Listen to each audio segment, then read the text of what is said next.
La figura di Girolamo Soggio, antifascista, sindacalista, politico e accademico, è stata ricordata stamattina a Nuoro nell'aula magna del liceo scientifico Enrico Fermi.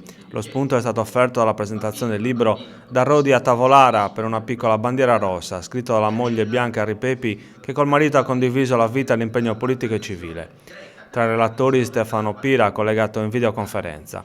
Dal 2015 Girolamo Soggio e la moglie Bianca sono stati proclamati dallo Yad Vashem Giusti delle Nazioni per aver salvato a Rodi in Grecia, allora sotto giurisdizione italiana, dalla deportazione una bambina ebrea, facendola passare per propria figlia. Ma la vita di Girolamo Soggio sembra uscita da un romanzo. Nato alla Maddalena nel 1915, visse a Roma, dove frequentò l'università e fu allievo di Natalino Sappegno. Si avvicinò a un gruppo di intellettuali antifascisti della prima ora, futuri dirigenti del PC, da Antonello Trombadori a Pietro Ingrao. Alla vigilia della Seconda Guerra Mondiale si trasferì nel Dodecanneso, dove però per le sue idee antifasciste venne incarcerato.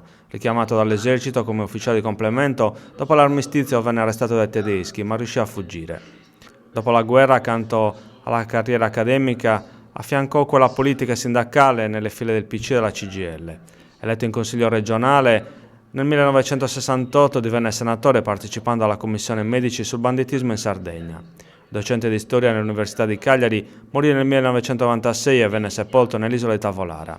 Questi i tratti principali della vita di Girolamo Soggio e della moglie Bianca, che sono stati rievocati nel corso dell'incontro nel liceo scientifico, al fine di ricordare la figura di un uomo che col suo impegno politico e accademico, ma anche col sacrificio personale, ha attraversato la storia d'Italia e della Sardegna.